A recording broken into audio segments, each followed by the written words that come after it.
Good afternoon. This is Bronson's By Any Means Necessary Fantasy Football Talk for Wednesday, August 24th.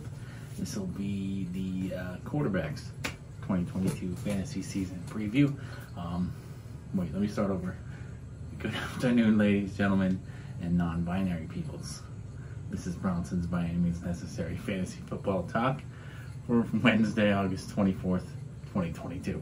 This will be the quarterbacks section of the 2022 fantasy season preview. Quarterbacks. Now, I know it's really tempting to take the stud like Josh Allen, Patrick Mahomes, Tom Brady, Lamar Jackson, blah blah blah, early, but it's not usually a decision that I can live with, because I want, because talent at the other positions, wide receiver, running back, in my opinion, is more of a premium, and I want to stock up there rather than at quarterback. And it's really hard for me this year because I love Justin Herbert. And Justin Herbert's going top 3 in the quarterback ranks. And he is out of my price range. I'm not willing to pay the price on Justin Herbert. I did do it in one draft. I got him like the 5th round, and I kind of regretted it because I didn't really like the way my team looked after I made that move. So it's like I'm waiting on quarterbacks till like the 9th or 10th round, and I'm usually getting a pretty good one because the quarterback's really deep, and there's a lot of quarterbacks in that 6 to 11 range that are all kind of projected to score about the same. So it's really just about personal preference, and given the fact that there's that wide range there, they're going anywhere from like the 6th to the 11th round. You can afford to wait on those guys if you like some of those guys, which we're going to talk about here. But if you like a Josh Allen, a Justin Herbert, a Patrick Mahomes, those are the big 3. You're going to have to use a very premium pick on them, which I don't recommend. Especially since I'm not a big Mahomes fan this year. I love Mahomes as a talent. Mahomes is fantastic. He's one of the most physically gifted quarterbacks we've ever seen. But I think not having Tyreek Hill is going to be an adjustment period for him, at least early in the year, until Juju Smith, who I think Juju Smith-Schuster is very talented. He's very underrated. I think Kansas City is going to be a great spot for him to land. He can kind of rekindle the promise that he had early in his Pittsburgh career. We'll talk about Juju Smith-Schuster in the wide receiver video. I do like Sky Moore in 2023 and beyond. Not so sure about him this year. And Marquez Valdes-Scantling. We know what Marquez Valdes-Scantling is. He's not very good. He couldn't produce with Aaron Rodgers. He's not going to produce with Patrick Mahomes either. He's just not talented enough to be a consistent fantasy option. So he's not somebody that we should be drafting. Again, we'll talk wide receivers on another day.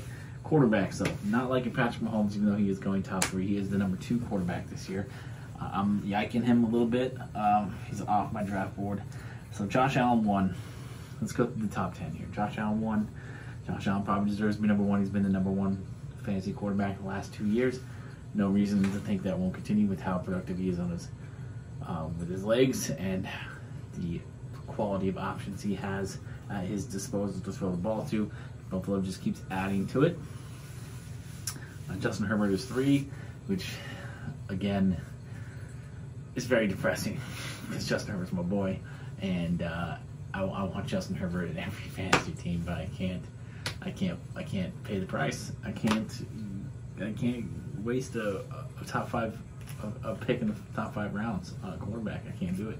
So Justin Herbert's just not ending up on my team except for one team. But in the leagues that matter to me, I'm not going to pull the trigger on it. I do have a keeper league where I do have Justin Herbert. I am considering using one of my keepers on Justin Herbert since it's a 2-keeper league. It's not something I traditionally do. I traditionally use my keepers on guys who are going to go top 2 rounds. Justin Herbert's not quite that caliber of a player, but I don't really want to lose. I don't really want to lose him. So it's a decision I don't have to make until an hour before draft time. But quarterback on the fourth quarterback on the ladder is Lamar Jackson. He is healthy. He is playing for a contract, which means he's going to be extra motivated this year. I like Lamar Jackson a lot this year. It's just Lamar Jackson has proven to be injury prone. Lamar Jackson kind of screwed me last year. I had a really good team. I was having a really good season in one of my money leagues. I had Lamar Jackson as my quarterback. We were rolling along just fine. We were in first place. We went into the playoffs, the number 1 seed. Lamar Jackson gets hurt. My team completely crumbles. I lost my last 4 straight weeks. And even when Lamar Jackson came back, he didn't look great. So there's always an injury concern with Lamar Jackson. But I think that's kind of built into his price a little bit. He's a guy you can get outside the top 5 rounds. He's a guy you can get in the 6th, 7th round.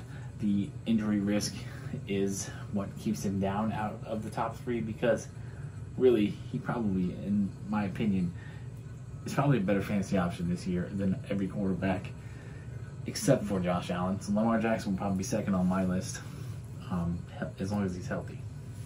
5, we got Kyler Murray. Again, Kyler Murray's another great fantasy option, but he tends to wear down in the second half. We'll see if that continues now that he's got this contract, now that he's kind of been called out for his maturity and his study habits. We'll see if he can kind of change, be more productive in the second half. That's always a concern with Kyler Murray. And then now, after the top 5, you get into the range where everybody's kind of the same. It's all about personal preference. This is where the bread and butter is at the quarterback position this year, in my opinion. This is where you need to be getting your quarterbacks in your drafts, the 6 to 11 range. At 6, we have Jalen Hurts. Jalen Hurts, much better fantasy quarterback than real quarterback, even though I don't think he's a terrible real quarterback. I think the Eagles fans are just ridiculous. They might be the worst fan base in sports. But Jalen Hurts, good fantasy quarterback because of what he can do with his legs. He also has better quality options this year. There's no debate on whether it's going to be Dallas Goedert or Zach Ertz. It's Dallas Goedert. A.J. Brown's around. Devontae Smith's in his second year. The Eagles' weapons around him should be even better, which should make Jalen Hurts an even better fantasy option moving forward. At 7, we have Russell Wilson. Russell Wilson's got great options available to him in Denver, and we all know that Russell Wilson, when healthy, throughout his career, has always been a top 10 quarterback. At 8, we got the ageless one, Tom Brady, who I still refuse to draft, even though I know Tom Brady he's probably going to lead the league in passing yards again because of all the options that he has at his disposal in Tampa. But again, any quarterback that gives me negative points is not ever going to be on my team again. And I refuse to draft Tom Brady, no matter how good he continues to be in his career. There's other options I like more. 9, we got Dak Prescott. It's going to be interesting to see how Dak can adapt to not having Amari Cooper, to not having Michael Gallup early on. It's going to be the CeeDee Lamb and Dalton Schultz show early on. I still think Dak is a pretty safe bet for top 10 numbers when healthy, but I think he's no longer going to be flirting with top 5. He's going to be in that 6 to 10 range. And then 10, we got Aaron Rodgers, the 2-time reigning MVP. Aaron Rodgers is way down lower on this list this year because he doesn't have Devontae Adams anymore. It's going to be interesting to see how he can do with the weapons that he has available to him this year as well. But it's given what Aaron Rodgers has done throughout his career, given the fact that he's been a top 10 quarterback, fantasy quarterback every single year of his career except for one, where he finished, I think it was 11th or something. It's hard to bet against Aaron Rodgers, and Aaron Rodgers is probably one of the best value picks at the quarterback position this year, among another guy who I'll talk about, who is my favorite quarterback in fantasy this year because of how cheap he is. Joe Burrow. He's at 11. I know the experts will talk about how Joe Burrow really only had like 3 good games last year, 3 huge games. But if you look at Joe Burrow after in the fantasy playoffs especially, Joe Burrow led a lot of teams to championships because of how well he played down the stretch. But also the fact that Joe Burrow, through the first 12 weeks of the year, he was still recovering from his ACL injury.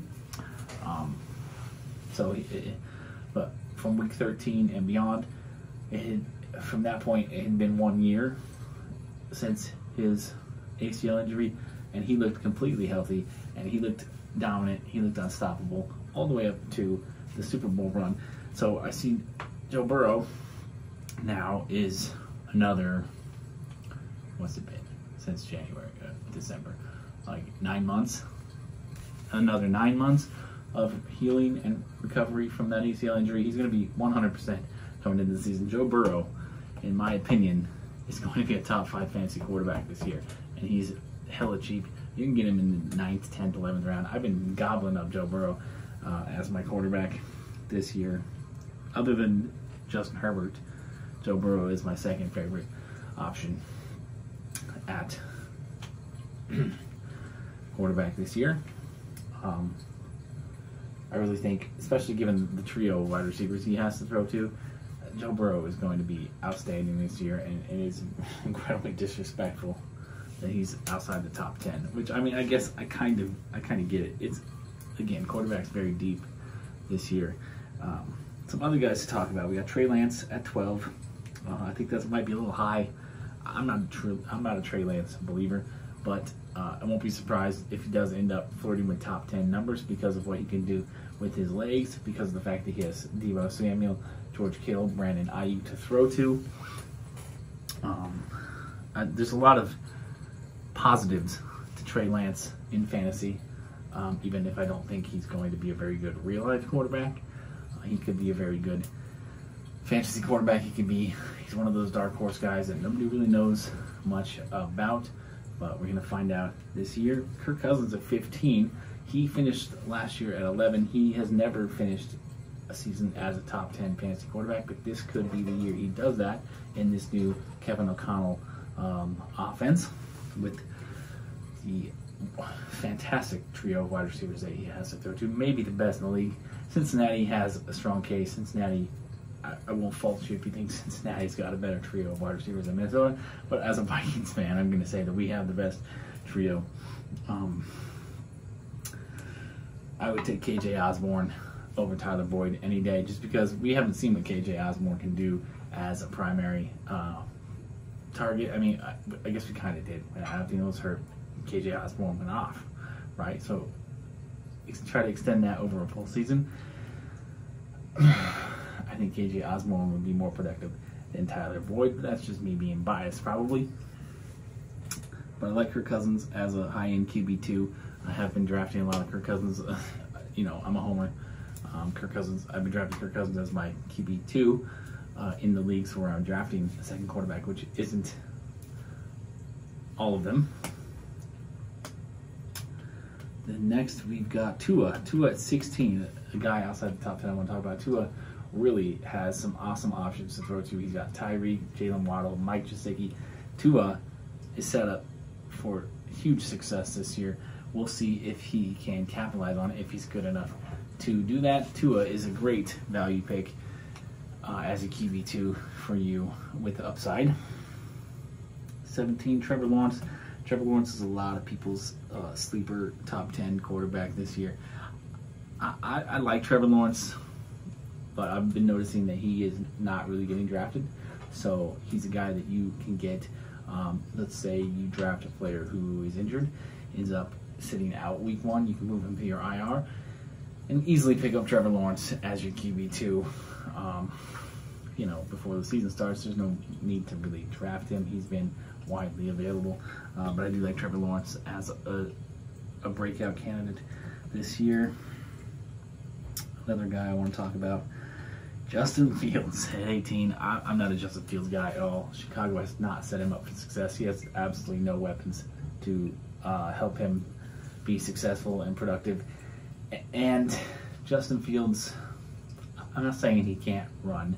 He can definitely move. He can definitely create with his legs, but he's not that good with his legs that he's worth drafting as a QB2, in my opinion. He's outside my top 20. And we got a couple of unranked guys who I think definitely should be in the top 20. You got Baker Mayfield, who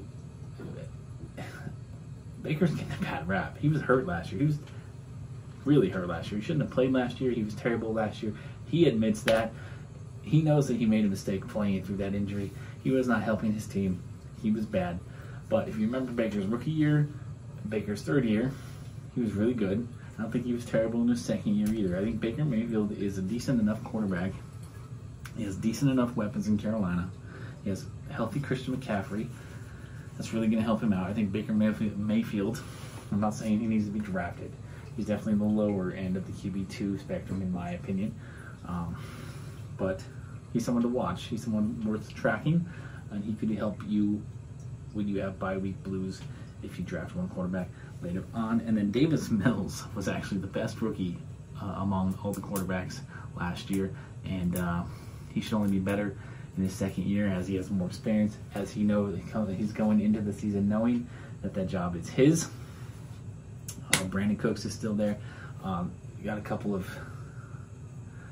a young tight end who we'll talk about in my tight end video, Brevin Jordan, who I think is going to have a breakout year.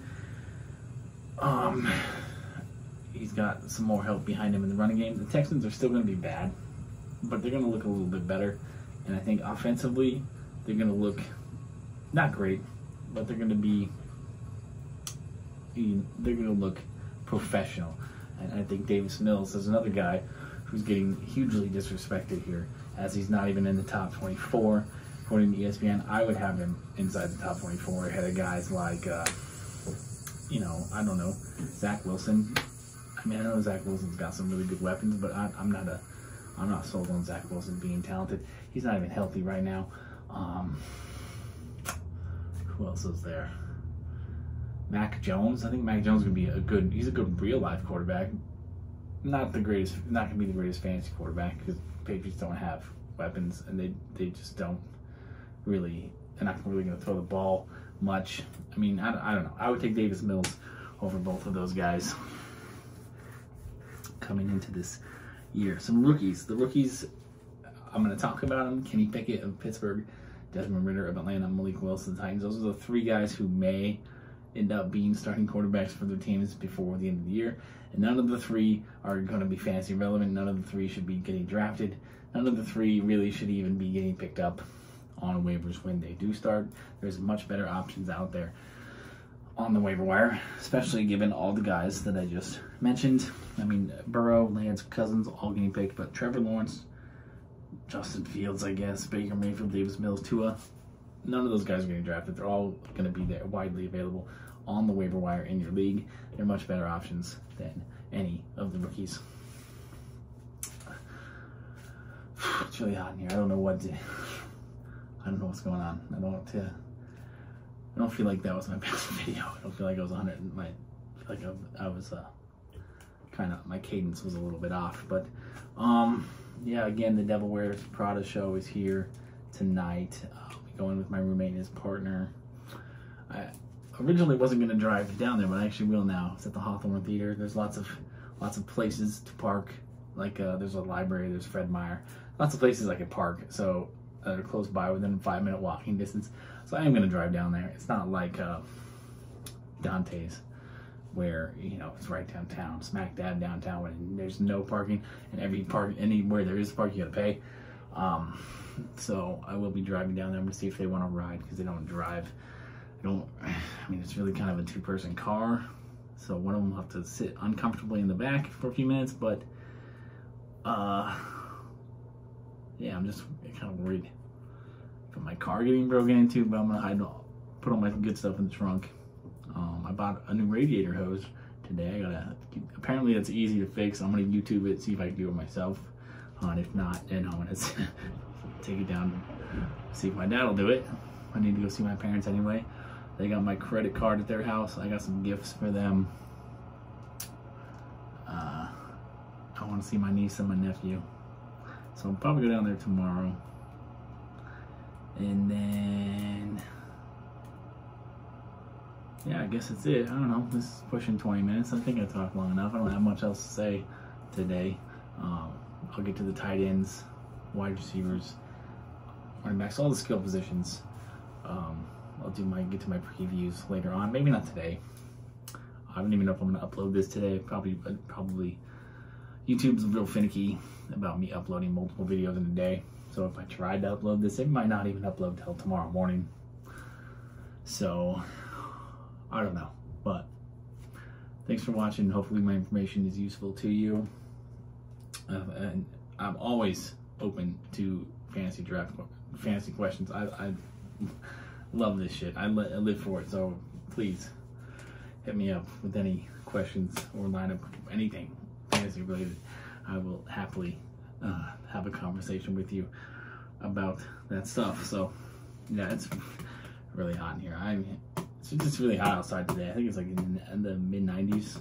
I've been out walking around a little bit, getting some exercise, and I'm gonna have to change my shirt. This will be I was gonna change my shirt before I went to the show. Anyway, I'm not gonna wear this light pink shirt to a metal show. I don't really have a lot of I don't have band tees. I got some Alice in Chains shirts. I'll probably wear one of those, but maybe I'll buy something when I get there to change into. But yeah, all right. Peace, love, nacho fries. You guys are the best for putting up with this. This is terrible. These terrible videos. Well, good luck.